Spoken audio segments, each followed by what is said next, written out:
Hey everybody, it's Eric from Sensory Dad, just checking in. Last night we had our second soccer game, and it went pretty well. Leo didn't start, but he played well, and so the first couple, they rotate in at goalie. The first couple kids that were in there had never tried it yet, so obviously it was a learning experience for them, and they jumped, they jumped out of the way of the ball initially. So it is what it is, guys. So they got crushed, But Leo came over to me after the game and he said, "Hey, Dad, we got smashed." And I said, "Well, yeah, you did, but you played really well. You were aggressive. We looked at the key attributes that he did well, and we focused on those and he took the loss really well. I wasn't sure how that was going to go. He didn't score any goals, but he did stop two when he was in goalie. So I was super proud of him for, dealing with his second game and the overwhelming, bumping and stuff like that is inevitable in a soccer game. So just wanted to tell you guys, if this channel does anything for you as a parent of a sensory kid, if any of the tips help, that's really the goal here. If we're ever fortunate enough to actually have millions of people following us, which no, I don't see that happening, but if we can make some kind of positive impact, and if it ever does produce money, one of the dreams we have, we travel a lot.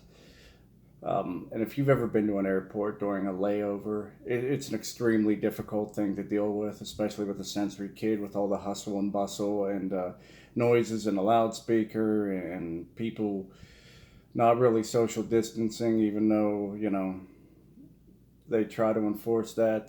People are kind of crazy in airports, running around and bumping into each other. So the Minnesota airport, we ended up having a layover in one time, and I believe the one in it's either Fort Lauderdale or Orlando has a really nice play area for kids. I would love, dream to have something in that capacity at most of the big hubs, the big airports, Chicago and stuff like that. I know we were just in one out by Chicago. It was either Chicago or Detroit. We had a layover, and they've got an extensive light show and an underground tunnel that leads you to a couple other terminals, and the kids loved that. And we ran around like crazy people for about a half an hour, and they got some energy out, and there was nobody really down there. But just traveling, that would be a great thing to for your kid to experience. But it would be nice to have those little sensory spots in airports, just a little quiet space, or even just a loud space, a play area like that. There was one, I think, out in Seattle when we were out there a few years back. That was really exceptional. Had a bunch of just abstract shapes, and a playground like effect, and some cushiony, building block type things in it. So that's really the goal. Whatever this ever provides for us, to reinvest it in all the parents that are struggling.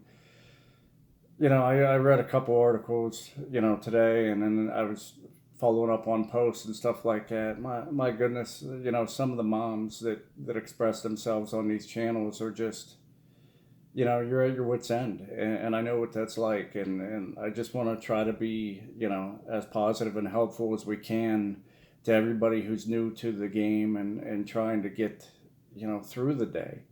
And really, it's really that focus that we try to instill in Leo every day, that he has that's horrific. And yesterday was one of those days he got clipped down at school twice and he got in trouble and making the flat tire noise, and rolling his eyes and saying he's bored or he hates school. We still have the ups and downs. As bad as the day was at school for him, he had a great day at soccer, So one day at a time, and then we just press the reset button every day. Now, I know a lot of people look at that as a regression. Um, this thing's like a roller coaster. A lot of people get frustrated that the therapy's not working, and or that it was working and then it goes right back to where it was before. Just remember, guys, that a lot of the benefits of the therapies and the play therapies and the counselings and everything that you do are part of a holistic healing process for your child. The one thing that those things can be affected by are the outside variables, which no matter how good or rich or smart or strong you are, you can't protect your kids from those outside variables, whether it's a bus ride to school that could be bad with a bully, which we've dealt with that, or somebody at school, you know, being rude because he has a wraparound, and we've dealt with that. It's all these exterior variables.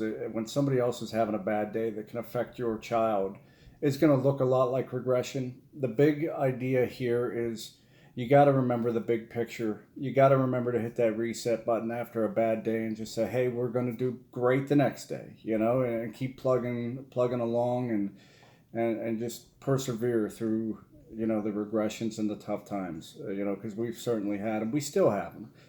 As much as I'm preaching that we're getting close to being normal, guys, we still have those crash and burn days that are just, how the heck did this happen? What in the world did we do wrong today? And can we not do that tomorrow? And can we, get back on track? And some days it's 2 or 3 days in a row that it's going to be just absurd, and it's just like, did I waste my time doing all this? And you didn't. It's like I said the other day when I posted, from the outside, let's just say you're looking at a cornfield and you're walking through a corn maze. The view's a lot different from a helicopter above, and that's really what your child is. Your child is a maze, that you have to navigate through on a daily basis. And you're so stinking close to that maze that it feels like you just smash your face off of a wall every time you think you found the way out. And you just got to remember that there's people on the outside from a different vantage point that realize that what you're doing is working. It is. It's just feels like it's molasses, on a cold day. That's the biggest point I want to get to. You keep plugging away and keep doing all that you can every day. It's a job, and I know we're strong enough to do it. We're all just, going to work together to get through it. And know that we're here behind you. Thanks for listening to me rant and just sometimes complain about my day on Sensory Dad, and it really helps me out. So in essence, you guys are helping me out by listening. So I really appreciate it. Hit the subscribe button, hit the like button, tell your friends, and have a great day. Thanks.